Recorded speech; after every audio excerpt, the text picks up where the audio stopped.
Hey teachers, what is the one thing that you wish your students would do consistently every single week? I bet you the answer is practice. I love sharing the joy of playing the piano, and I love seeing my students progress and grow in this skill. But as teachers, we can only do so much. Even if we are the best piano teachers in the whole world, the students really will not access the amazing benefits that piano playing has to offer if they don't practice. So today, I will share with you a tool that I use to help encourage my students to practice. Now, let me warn you, this is not a magic solution for all students, and just because you use it, I can't guarantee that it will solve your problem of students not practicing. But I will share with you how much it costs, how I use it, what I love about it, what I don't love about it, and make sure you stick around all the way to the end where I help you gauge if this is right for you or not. And if you do decide that this is for you, make sure you check out the description box below. I have a link there for you that will give you 20% off your first 12 months if you become a member and use Tonara for your studio. But before we move forward, hey, my name is Kat and welcome to my channel, Kat's Keys, where I share 3 things. 1, tips and mindsets for people wanting to learn how to play the piano. 2, tips and tools for teachers who want to get better at teaching and grow their studio. And 3, piano music videos. If you find any of those 3 things valuable, make sure you hit like and subscribe, and now let's dive in. So what is Tonara? Tonara is an app that music teachers can use to manage their studios and help motivate their students to practice. Here are the things that you can do in Tonara that I personally recommend because I love these features. Number 1, you can keep a list of lessons and songs that you have taught, and you can add that into your studio's repertoire, then assign it accordingly to whoever is working on that specific piece. Now let me show you how that works. So here is the repertoire section on the left side, and if you look, you can create an assignment, and when you create an assignment, you can put the title of the assignment, whatever that is for you. I'm not going to go into a full detail of what to do here because Tonara does offer a lot of these tutorials on their own channel, but you know, you can assign, is it a piece, is it theory, technique, ear training, improvisation, all the other things, musical genre. You can put the number of days you want them to practice and the amount of time that you want them to practice per day. You can assign points, which I do, even though I don't really do the leaderboard. I just assign points for the students who are motivated by that, and then I give instructions over here. Also, you can add voice memos here, instructions. You can add files from your computer, which could be sheet music if you have sheet music that you want to share with them. And there's also a link here where you can attach videos to anything that you may have recorded, or maybe a document from Google Drive. You can add it here and you can title it accordingly, and then you can create an assignment. So when you're done with that, like let's say Amazing Grace in the key of E, right? So all of these are repertoire that I have already added into my studio, and you click on that, you click on this thing that says share, and then from there you share it with any of your students. There you go, and then you assign it, and then that's it. It goes to them directly, and you can share it to multiple students as well, so you can do it all at once. Number 2, another thing that you can do in the repertoire feature of Tonara is add missed lessons. So what I do is I add a missed lesson homework, and I add all of the recordings of missed lessons into that particular assignment, and students know where to go if they've missed any lessons and they need to review. So it really organizes things for me, and it eliminates all the email threads that's going back and forth between me and the students or between me and the parents, and students know where to find it, and they just know to go there if they've missed any lesson. So here's one of my favorite things in Tonara, the missed lesson recording. So this is blocked just so you don't see the full name of the student, but if I click on this is titled Addie/Kaya Missed Lessons. They are both in the same group lesson, and so if I click on that, there are dates here. I don't record all of my classes. If one of them misses a class, I do record that particular class, and on the description box here it says this is where you'll find links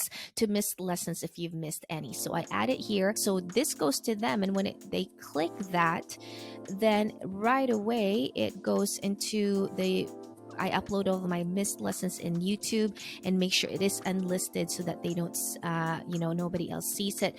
But they are able to open that up on their own, and they know exactly They know exactly where to go, and it's just really such a neat feature, I think, because again, everything in one place. Number 3, I require all my students to send me a video or audio recording every single week, at least once a week. I require audio recording if I feel that the student has processed the material for that week just fine, and I require a video recording if I feel that my student has had a little bit of a difficulty figuring out their hand placement on the piano. This way I can really see their hands on the piano and give them notes right away, and I find that it's actually quite effective. Students are able to apply the notes that I give them on Tonara, and by the time we meet the following week, they've already clarified everything and they're ready to go and they're ready to move forward. So again, let me show you how this works. So here's what it looks like when students send you videos or audio recordings. First of all, look at all these. These are all my students sending me. Oh my gosh, like look at Brian. This is one of my students, Brian. There's 41. And I know that seems like a lot, but a lot of the pieces that they learn are short pieces. It's not daunting to me to look at that there's 41. I could listen to that while I'm literally doing dishes or sweeping the floor or whatnot. It's fun. I love listening. And this particular student too, he always says, "Hi Miss Cat, today I'm playing blah blah blah." Next video, "Hi Miss Cat, today I'm playing blah blah blah." Hi Miss Cat. Every single thing is like, "Hi Miss Cat." It's the cutest thing. It brightens up my day. Anyway, that was a tangent, but I hope that you enjoyed that. Anyway, so here's a recording. It's hard to see, but you get the idea. You can actually see the whole video. If it was like screen recording right now, I think it's messing it up. So here is an example of a audio recording. These are stickers that you can send to them. Of course, it makes me happy that it's a cat and it says perfect. But let's see, let's hear them play.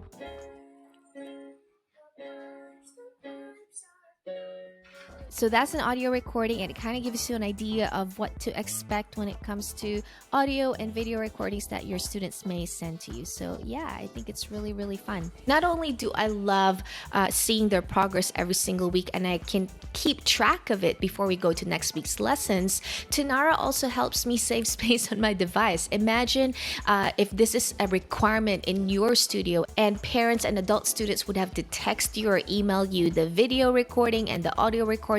That's just too much work and too much to have to keep track. And again, with Tonara, everything is in one place and it doesn't take up any space on my phone. Number 4, I use Tonara to communicate with my students directly. I love that my students have easy access to me and they can ask me questions immediately and anytime without having to go through the middleman, which for the younger kids are the parents. Of course, the adult students, they can, text me, but it's just really nice to have Tonara as the one place for all my students, whether it's adults or young kids, to be able to communicate with me directly.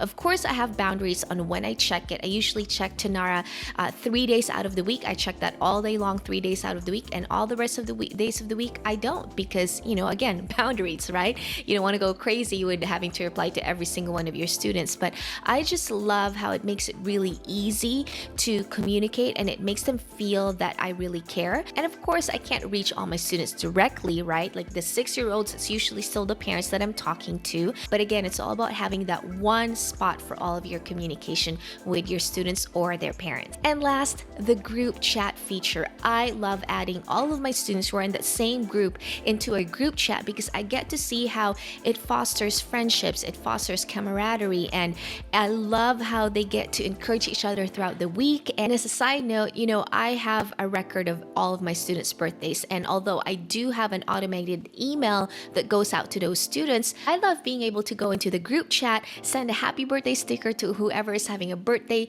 for that day, and everybody in the group can chime in and greet that person a happy birthday, and just again makes them feel so loved and makes it feel like a community of students wanting to just learn how to play the piano and have fun together. All right, before we move on, I hope that was very helpful for you guys, and if you're finding value in this video, click like and subscribe, and let's move forward. Now let's go to the features that Tonara offers that I do not use nor personally recommend. Number 1, the leaderboard. It's there and you can't disable this function. Once your students practice, it automatically puts them on a leaderboard. And this is designed to motivate students who love competition, love being challenged through points and rewards and all of that stuff. And although that's good and it's a good way of learning, I don't even discuss it with my parents and my students when I talk about Tonara. To me, practice practicing is not about competition, about points and gaining rewards. And I understand that is helpful for some people, but I just really emphasize it from the beginning that practicing is just a must. It's just a thing that you have to do whether you get rewards or not. Number 2, another feature that Tonara has is kind of like the grading system for when students practice. So when students record their practice time, Tonara gives them a score on fluency, pitch, tempo, and rhythm. And I do not use this feature because I find that it's not actually very accurate. And so I just tell my students, hey, you know, if you get a D on that particular category, don't worry about it. It's really not that accurate. Listen more to my notes and, you know, apply my notes more than you look at the scoring system. So that's just another feature I don't really use. Number 3, I don't use any of the studio management features on Tonara, such as the calendar, because quite honestly, I just don't think it's as functional and as well thought out as My Music Staff, which is, by the way, another tool that I use for all my studio management needs. In a couple of weeks, I'll be making a review on My Music Staff. I absolutely love this tool. It eliminates all of the time that I have to spend managing the studio, and I can really focus on just the teaching. So make sure you stay tuned, and if you haven't yet, go ahead and click like and subscribe so you don't miss any of these videos that I think are really valuable for teachers who want to grow their studio and also get better at teaching. So now let me show you how much it costs. So here's the cost, and you can look at this easily on tonara.com/pricing. They have monthly and yearly packages. So the monthly, you know, they have the starter for 10 students, for 20 students, 40 students, platinum or unlimited students, and academy is for studios that have multiple teachers and want to keep track of each and every single teacher's specific students. There's also the yearly. And I personally, this is what I did, is I personally did the platinum, which is unlimited students at $287.40 a year, which comes up to $23.95 per month. So do I recommend it to you or not? Should you get it or not? Well, if your main reason for getting this is to fix the problem of students not practicing, then I do not recommend this tool. There is no tool that will fix that problem. It is kind of like an environment and a culture and an atmosphere issue, right? It is something that you have to set right from the beginning. So you have to set the standard that practicing is a must. It is a part of their journey. And if they don't practice already, and if you haven't set that atmosphere and that environment, that expectation, it's not going to work. There's no tool that's going to fix that problem. So it really comes from you from the very beginning. But if you want to have an easy tool to use to communicate with your students directly, if you want to listen to them play throughout the week, if you want to keep track of everyone's repertoire and able to assign it to them easily each week, then yes, I 100% recommend this tool. And most of all, using Tonara helps me establish a deeper trust with my adult students and my parents. They see that I care. They see that I am responsive and I'm eager to help out, to make sure they are growing consistently.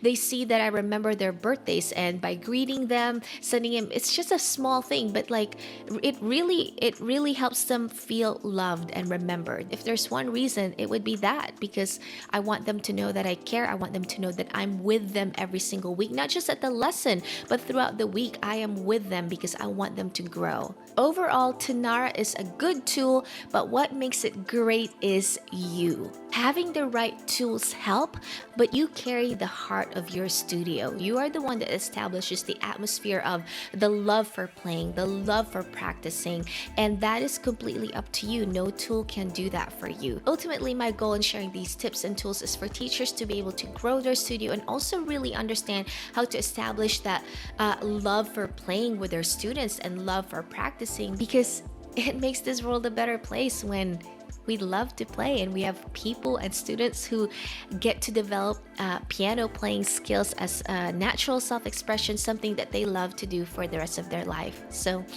hope to see you in my next video, and thanks for tuning in. Before we move on, hey, my name is Kat Skis and welcome to my name is not Kat Skis, my name is Kat.